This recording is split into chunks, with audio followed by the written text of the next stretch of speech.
हम लेंगे।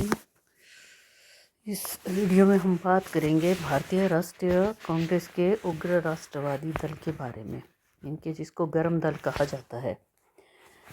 इससे पहले का जो वीडियो था उसमें हमने बात की उदारवादियों के बारे में, तो अब हम आगे ये उग्र राष्ट्रवादी या गर्म दल जिसको कहा जाता है। जो उदारवादी थे उसको नरम दल भी कहा जाता है। तो करीब 20 वर्ष तक 1885 से 1905 ईस्वी तक भारतीय राष्ट्रीय कांग्रेस का जो नेतृत्व था वो उदारवादियों यानी कि नरम दल के द्वारा किया गया। और इस समय के दौरान जैसे कि आपने पढ़ा कि जो इस समय के जो भारतीय राष्ट्रीय कांग्रेस के जो नेता थे या विचारक थे वो अंग्रेज़ों की न्यायप्रियता में उनका विश्वास था, संवैधानिक उपायों में विश्वास रखते थे, प्रशासनिक सुधारों में विश्वास रखते थे। उनकी जो कार्य करने की जो विधि थी, जो तरीका था, उनकी उसके अंतर्गत उन्होंने प्रतिनिधिमंडल भेजे, प्रार्थना पत्र भेजे और बड़ी ही शांतमय तरीके से और अंग्रेज़ों के प्रति अपनी जो निष्ठा थी, जो भक्ति थी, उसको उन्होंने दर्शाया। नतीजा ये निकला कि करीब इन 20 वर्षों के दौरान भारतीय राष्ट्रीय कांग्रेस के प्रति खासकर जो अंग्रेजी शासक थे, अंग्रेजी जो अफसर थे या ब्रिटिश जो सरकार थी, उसका जो रवैया था वो बहुत ही कठोर होता चला गया। इसको जो है भारतीय राष्ट्रीय कांग्रेस की कमजोरी समझा गया। नतीजा ये निकला कि भारतीय राष्ट्रीय कांग्रेस में एक नया जो गुट था वो उभर कर सामने आया, जिसको उग्रवाद या फिर गर्म दल का नाम दिया गया। तो सबसे पहले हम लेंगे कि इसकी उत्पत्ति के क्या कारण थे, इनके उत्थान के। तो पहला कारण था 1892 ईस्वी का अधिनियम। ब्रिटिश सरकार से कांग्रेस ने अपनी मांगें मनवाने के लिए संवैधानिक तरीकों को अपनाया, लेकिन सरकार ने उनकी मांगों की ओर कोई ध्यान नहीं दिया। 1892 ईस्वी के एक्ट से भारतीयों को कुछ प्राप्त नहीं हुआ। उत्तरदायी सरकार की कोई स्थापना नहीं हुई, परिषदों के सदस्य चुनने का अधिकार भी नहीं मिला। नरम दल भी इस अधिनियम नरम दल जो था यानी कि जो नेता थे वो इससे ज़्यादा प्रसन्न नहीं थे, नरम दल के भी। और इसी के तहत ही भारतीय राष्ट्रीय कांग्रेस में एक नया दल जो है, गुट जो है उभर कर सामने आया, जिसका जो दृष्टिकोण था वो उग्र राष्ट्रवादी या उग्रवादी था। और इस परिणाम पर वो पहुँचे कि विशेष तौर पर जो स्वतंत्रता है, स्वतंत्रता प्राप्त की जाती है, मांगा नहीं जाता है। तिलक ने तो ये कह दिया कि स्वराज हमारा जन्मसिद्ध अधिकार है और हम इसे लेकर ही रहेंगे। तो इस तरह की विचारधारा जो पनपी, उसके कारण उग्र राष्ट्रवाद का या गर्म दल का उदय हुआ। दूसरा कारण आर्थिक कारण। आर्थिक कारण तो कारण ये सबसे महत्वपूर्ण कारण माना जाता है, क्योंकि ब्रिटिश सरकार ने लगातार भारतीयों का आर्थिक तौर पर शोषण किया। चाहे टैक्स की बात थी, कृषि का पतन हो रहा था और इसी के तहत ही जनसाधारण की जो स्थिति थी वो अच्छी नहीं थी। दूसरा क्या था, भारत के धन का भी निष्कासन हो रहा था। तो इसके कारण भी गर्म दल का उदय हुआ। तीसरा, हिंदू धर्म का पुनर्जागरण या पुनरुत्थान। 19वीं शताब्दी में हिंदुत्व का पुनर्जागरण हुआ, जिसने जनता में गर्म दल के आदर्श उत्पन्न किए। गर्म दल के नेताओं ने हिंदू मता का प्रचार किया। उनका विश्वास था हिंदू धर्म और संस्कृति संसार में सबसे उत्तम है और वे अपने गौरवमय भूतकाल से प्रेरणा प्राप्त कर पुनः गौरव प्राप्त कर सकते हैं। उनका मत था कि अंग्रेजी राज्य ने भारतीय सांस्कृतिक जो परंपरा है उसको नष्ट किया है और अब यदि उन्हें हिंदू धर्म और संस्कृति को बचाना है तो उन्हें अंग्रेजी साम्राज्यवाद से मुक्ति प्राप्त करनी होगी। तो तिलक ने हिंदुत्व के पुनर्जागरण के ये तिलक को परिचायक माना जाता है। हिंदू पदशाही की स्थापना करना चाहते थे तिलक, लाला लाजपत राय, स्वामी विवेकानंद, विपिन चंद्र पाल, अरविंद घोष आदि उग्रवादी आंदोलन के नेताओं ने प्राचीन संस्कृति के प्रति जनता में जनता में जो श्रद्धा थी उसको बढ़ाकर उनमें आत्मविश्वास पैदा किया और राष्ट्रीयता की भावनाएं उत्पन्न की। फिर है अकाल और प्लेग।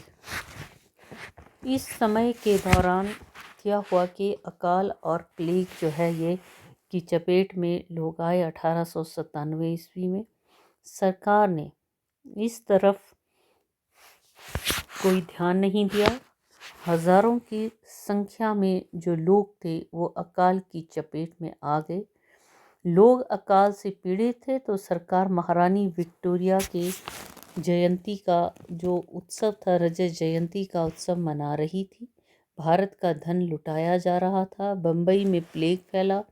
जनता में असंतोष बढ़ता चला गया। सरकार ने जनता की सहायता के लिए कोई उचित कदम नहीं उठाए, तो इससे भी ये विचारधारा पनपी। अगला कारण लॉर्ड कर्जन की प्रतिक्रियावादी नीति।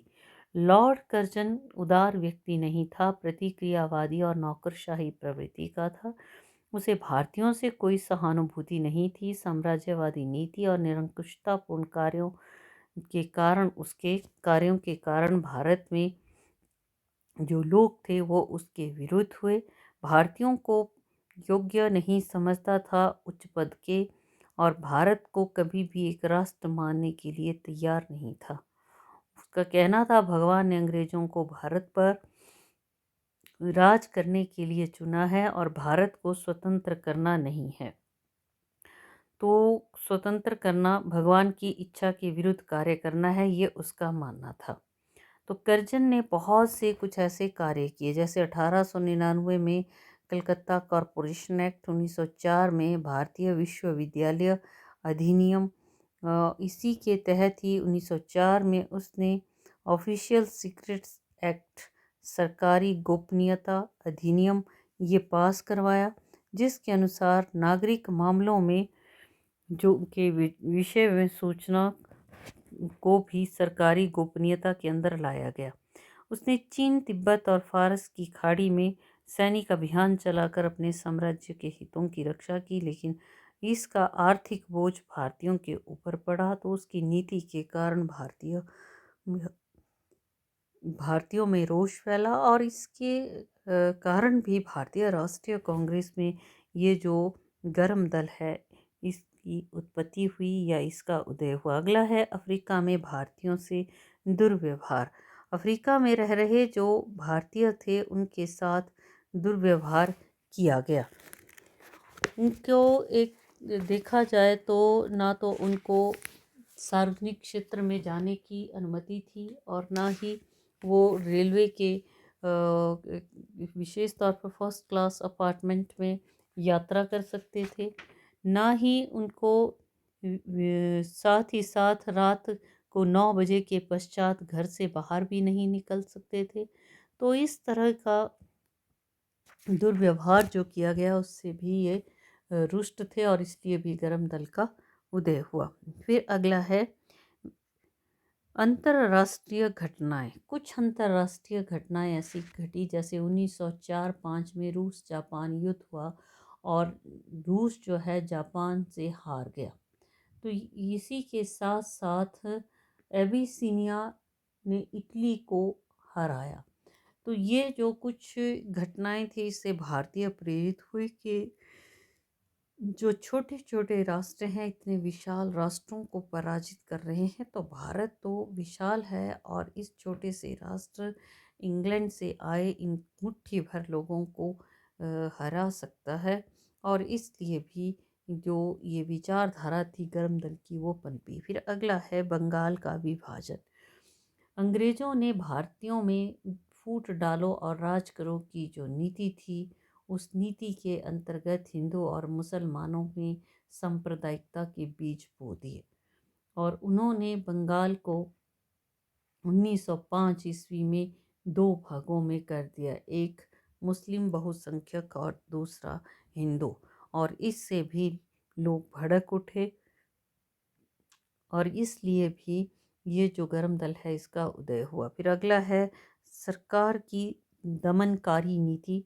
सरकार ने ये जो आंदोलन शुरू हुए ब्रिटिश बहिष्कार के प्रति, बंगाल विभाजन से, इसके विरुद्ध कठोर कदम उठाए, दमन की नीति को अपनाया। लाला लाजपत राय और अजीत सिंह को पहले ही मांडले जेल भेजा जा चुका था। सरकार ने ऐसे नियम बनाए जिससे प्रेस की जो स्वतंत्रता थी वो सीमित कर दी गई। सरकार की नीति की आलोचना तिलक ने अपने पत्र केसरी में की। परिणाम स्वरूप 6 वर्ष का कठोर कारावास का दंड उनको दिया गया। बंगाली नेताओं के साथ भी ऐसा ही किया गया और इसी के तहत ही सार्वजनिक सभाओं सम्मेलनों पर भी प्रतिबंध जो है वो लगा दिया गया।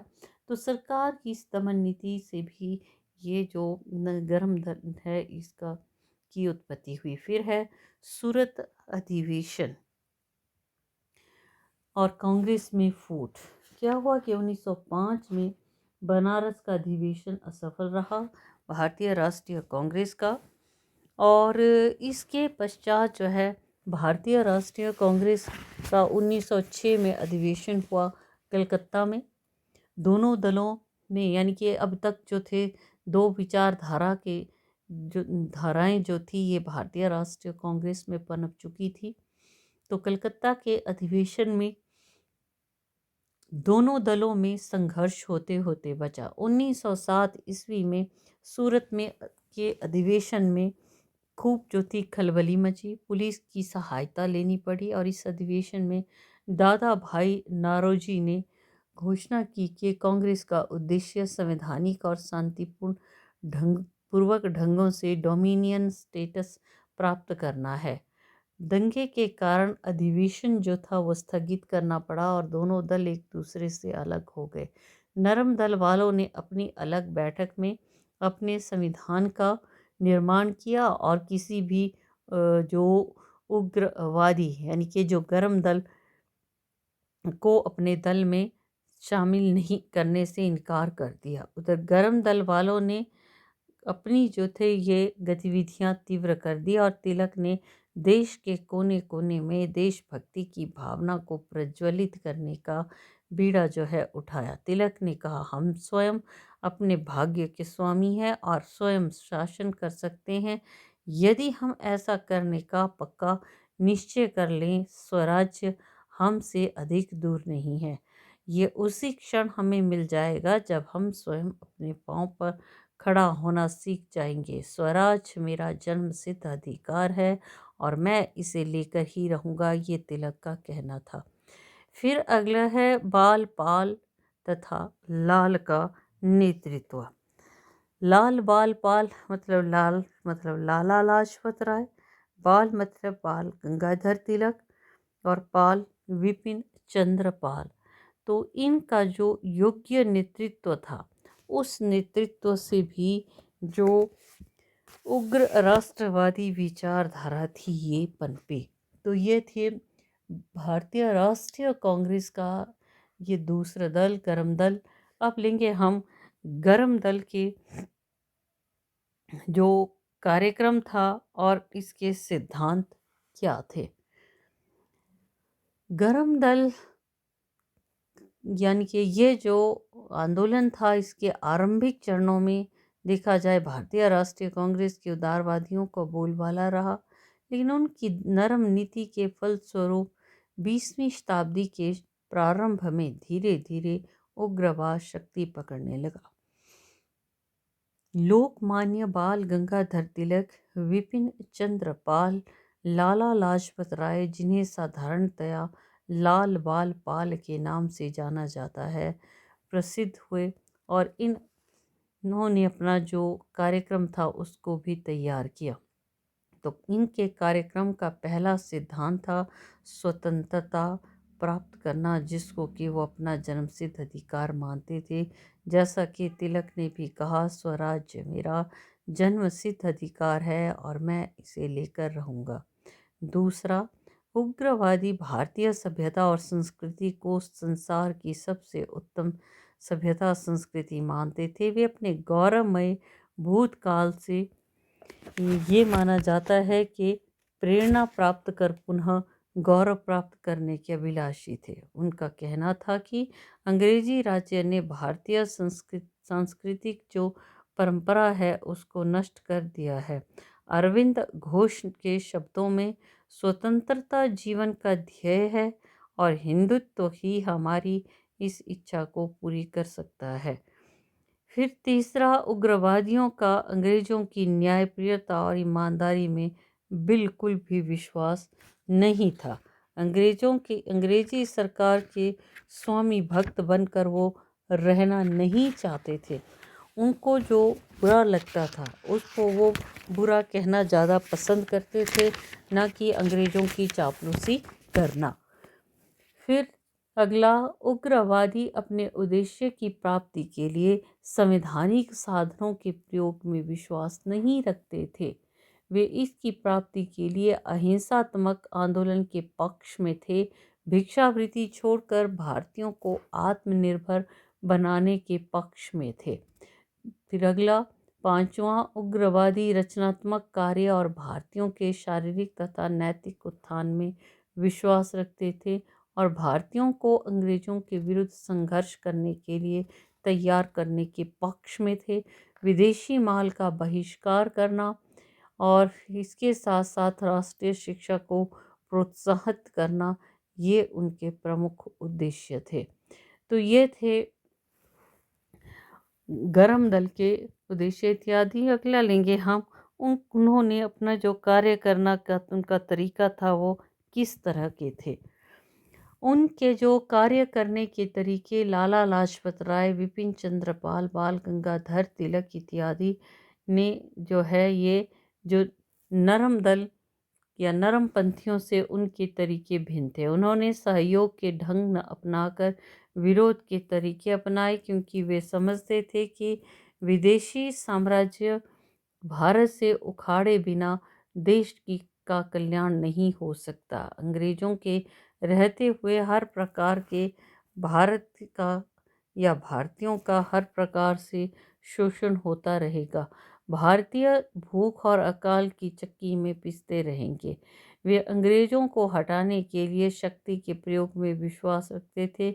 उनका विश्वास था कि साम्राज्यवाद का जो पंजा तभी हटाया जा सकता है जबकि शक्ति का प्रयोग हो और विदेशी माल का बहिष्कार हो। ये उनका मानना था।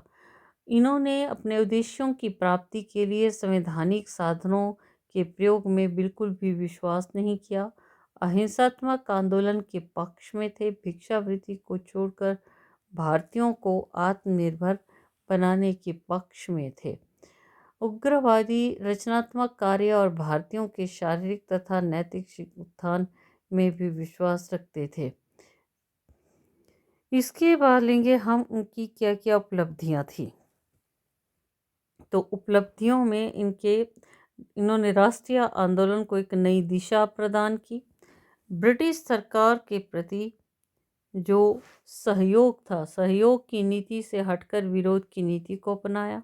ब्रिटिश सरकार का व्यवहार भी और कड़ा होता चला गया। सहयोग के स्थान पर टकराव का वातावरण तैयार हो गया। वैसे उग्रवादियों की जितनी कुर्बानियाँ महान हैं, उतनी ही उनकी उपलब्धियाँ भी महान रही हैं। विशेष तौर पर उन्होंने असहयोग और बहिष्कार का सहारा लेकर सरकार को पंगु बना देना जो थे ये चाहते थे, तो बड़े बड़े बलिदान देने पड़े। साइमन कमीशन का बहिष्कार किया जब वो भारत आया। लाला लाजपत राय को लाठियों का शिकार होना पड़ा और अपने प्राणों की आहुति तक देनी पड़ी। इससे जन आंदोलन और भड़क उठा और क्रांतिकारी युवकों ने इसका बदला लेने के लिए कसम खाई। और इसी के तहत ही ये भी माना जाता है कि गरम दल के जो नेता थे वे केवल शहरी जनमत के ही पक्ष में नहीं थे, बल्कि गांव के लोगों को भी अपने साथ लेकर चलना जानते थे और चले भी। सारे भारत में आंदोलन जो विशेष तौर पर ये जो आंदोलन था ये बेशक ज़्यादा जोर नहीं पकड़ पाया, लेकिन फिर भी विदेशी वस्तुओं का बहिष्कार किया उन्होंने और उन वस्तुओं की चौराहे पर होली जलाकर जो है उनकी अंग्रेजी जो वस्तुएं थी उनकी होली वस्त्रों की होली जलाकर उन्होंने विदेशी वस्तुओं के लिए एक हम ये कह सकते हैं स्वदेशी के लिए एक लगाव पैदा कर दिया। भारतीय दस्तकारी पर जोर दिया और इसी के तहत उन्होंने भारतीय इस समय के दौरान ये जो नेता थे इन्होंने अपने भाषणों के द्वारा लेखों के द्वारा लोगों में निर्भीकता का प्रचार किया। और इस समय के दौरान मराठा और केसरी जैसे जो पत्र थे तिलक के, इन्होंने इन पत्रों के द्वारा लोगों को भरपूर जागरूक किया गया। प्रेस पर लगी पाबंदी, नेताओं की यातनाओं और लंबी जेल यात्राओं था इसी तरह की दमनात्मक नीति के विरोध में जनमत उग्र होता चला गया। उसने और इस तरह से इस समय के दौरान लेकिन भारत का जो युवा वर्ग था वो भी इनसे आने वाले समय में काफ़ी प्रेरित हुआ। जैसे भगत सिंह है, खुदीराम बोस, चंद्रशेखर आज़ाद, राम प्रसाद बिस्मिल, बटुकेश्वर दत्त, वीर सावरकर और इसी के साथ साथ बहुत से अन्य जो क्रांतिकारी युवक थे, इन युवकों का जन्म हुआ। तो इस तरह से हम देखते हैं कि भारतीय राष्ट्रीय कांग्रेस का ये जो दल था ये उभर कर सामने आया। इसके बाद है इस आंदोलन की जो प्रगति है उसके बारे में, ये आंदोलन किस तरह से प्रगति करता चला गया। तो ये जो आंदोलन था धीरे धीरे जैसे कि सूरत में 2 दलों में ये बंट गया, तो इस आंदोलन ने काफ़ी प्रगति की और इन नेताओं ने काफ़ी जो है इस क्षेत्र में काम भी किया। नेक्स्ट इसके बाद क्या हुआ कि आगे चलकर नरम दल और वालों को बाद में इन्होंने साथ में मिला लोकमान्य गंगाधर तिलक और मिसिज एनी बेसेंट, जिन्होंने होम रूल आंदोलन इनके द्वारा चलाया गया। एनी बेसेंट ने अंग्रेज़ों के को संबोधित करते हुए कहा कि भारत स्वतंत्रता चाहता है, इसलिए नहीं कि उसने महायुद्ध में, क्योंकि 1914 से 18 के बीच प्रथम विश्व युद्ध चला और उसमें भारतीयों ने भी हिस्सा लिया, इसलिए नहीं कि उसने महायुद्ध में अंग्रेज़ों की सहायता की है, बल्कि इसलिए कि वह उसका वास्तविक जो है अधिकार है। और उन्हें पकड़ लिया गया। एनी बेसेंट को गंगाधर तिलक भी इसके विरोध में एक आंदोलन चलाना चाहते थे। अगस्त 1917 को भारत मंत्री मॉन्टेस्क्यू ने यह घोषणा कर दी कि अंग्रेजी सरकार धीरे धीरे भारतीयों को एक उत्तरदायी सरकार जो है देने के पक्ष में है। तो सरकार लीग और कांग्रेस के सहयोग होम रूल आंदोलन से बहुत भयभीत हो गई और अंत में उसने भारतीयों को कुछ अधिकार देने के लिए अगस्त 1917 ईस्वी में घोषणा की कि अंग्रेजी सरकार भारतवासियों को धीरे धीरे जो है वो क्या करेगी, एक उत्तरदायी सरकार देगी।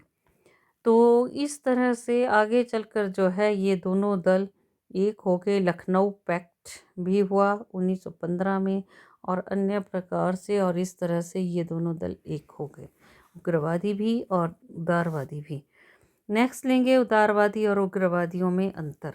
क्या क्या इनमें अंतर था? तो सबसे पहला है सरकार के प्रतिनिधि की बात करें हम तो उदारवादी ब्रिटिश राज्य के भक्त थे और ब्रिटिश सरकार के साथ संबंध बनाए रखना चाहते थे। लेकिन उग्रवादी जो थे वो और जो उदारवादी थे वो ब्रिटिश सरकार को भारत के लिए वरदान मानते थे। लेकिन उग्रवादी अंग्रेज़ों के विदेशी साम्राज्य के प्रति स्वामी भक्ति के सिद्धांत के कट्टर विरोधी थे, वो इसको एक अभिशाप मानते थे। दूसरा, भिन्न इनके उद्देश्य थे। इनके उद्देश्यों की बात करें तो उदारवादी स्वशासन प्राप्त करना चाहते थे, भारत में संसदीय ढंग की उत्तरदायी सरकार चाहते थे। उग्रवादी स्वराज प्राप्त करना चाहते थे।